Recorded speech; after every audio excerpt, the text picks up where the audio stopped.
ये दोस्तों, आज के इस वीडियो में हम रोम मेमोरी को लेकर बात करने वाले हैं। पिछले वीडियो में हमने रैम मेमोरी के बारे में जाना था। अगर आप लोगों ने वो वीडियो नहीं देखा है तो लिंक आपको डिस्क्रिप्शन बॉक्स में मिल जाएगी, आप जाकर देख सकते हैं। तो चलिए जानते हैं रोम मेमोरी होता क्या है। रोम एक नॉन वॉलेटाइल मेमोरी है। इसका मतलब ये है कि एक ऐसी मेमोरी डिवाइस या फिर स्टोरेज मीडियम है जो कि इंफॉर्मेशन को परमानेंटली स्टोर करती है। इसका पूरा नाम होता है रीड ओनली मेमोरी। इसके नाम से ही आपको पता चल रहा होगा कि इस मेमोरी को हम बस रीड कर सकते हैं। इसमें फिक्स्ड प्रोग्राम रहता है या फिर परमानेंट मेमोरी भी इसे बोल सकते हैं। इस प्रोग्राम को हम आसानी से बदल नहीं सकते हैं। जब आप कंप्यूटर को खरीदते हैं तो इसमें BIOS प्रोग्राम पहले से ही आता है। BIOS यानी कि बेसिक इनपुट आउटपुट सिस्टम। ये सिस्टम को ऑन करने में हेल्प करता है और इसके साथ ये BOIS कंप्यूटर और ऑपरेटिंग सिस्टम को लिंक करता है। तो ये BIOS नए कंप्यूटर में पहले से ही रहता है और ये जिस मेमोरी में रहता है उसी का नाम है रोम। इस मेमोरी को तभी बनाया जाता है जब कंप्यूटर बनते हैं। रोम को बस कंप्यूटर या फिर मोबाइल में ही यूज नहीं कर सकते हैं, बल्कि इन्हें इलेक्ट्रॉनिक डिवाइस में भी यूज किया जाता है, जैसे कि washing machine, microwave oven, TV, AC। रोम एक प्राइमरी मेमोरी है। कहने का मतलब ये है कि इसमें केवल डेटा को हम पढ़ सकते हैं, वहीं नए डेटा को हम जोड़ नहीं सकते। इसका मतलब ये है कि पावर ऑफ होने पर भी डेटा मेमोरी से डिलीट नहीं होता है। इस मेमोरी की हम अगर विशेषताएं देखें तो रोम एक परमानेंट मेमोरी होती है। इसमें कंप्यूटर के सभी बेसिक इंस्ट्रक्शन स्टोर किया जाता है। रोम केवल रीडेबल मेमोरी है, इस पे कुछ भी डिलीट नहीं किया जा सकता है। कीमत की बात करें तब रोम रैम की तुलना में सस्ती होती है। चलिए, अब रोम 4 टाइप्स की होती है। पहला है M-ROM यानी कि मास्क्ड रीड ओनली मेमोरी, जो आजकल के टाइम में बिल्कुल यूज नहीं होता है। ये read only memory hard wire devices है जिसमें पहले से प्री प्रोग्राम डेटा और इंस्ट्रक्शन स्टोर किया जाता है, लेकिन अब ये मेमोरी यूज नहीं होती है।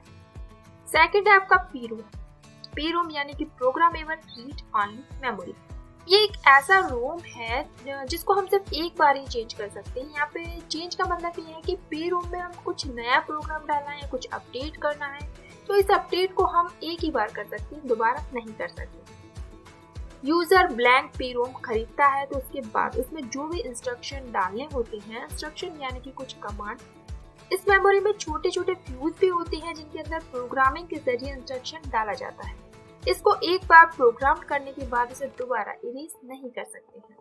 तीसरा है EPROM यानी कि erasable and programmable read only memory. इस रोम का एक टाइप है। इसकी खासियत ये है कि इसको हम इरेज भी कर सकते हैं और फिर से प्रोग्राम भी कर सकते हैं। इस मेमोरी को इरेज करने का तरीका काफी अलग है। इसमें आपको इस मेमोरी को 40 मिनट तक अल्ट्रा वायलेट लाइट से पास किया जाता है, तब जाके ये मेमोरी खाली होती है। इसमें प्रोग्राम या फिर अपडेट करते टाइम या फिर कुछ नया डालना है, इसके अंदर जो चार्ज को डाला जाता है वो तकरीबन 10 सालों से भी ज्यादा तक रखा जाता है, क्योंकि चार्ज को बाहर निकालने के लिए कोई रास्ता नहीं होता है, वो उस मेमोरी के अंदर ही रह जाता है। तो इसी को चार्ज इंस्ट्रक्शन को इरेज करने के लिए अल्ट्रा वायलेट लाइट को यूज किया जाता है।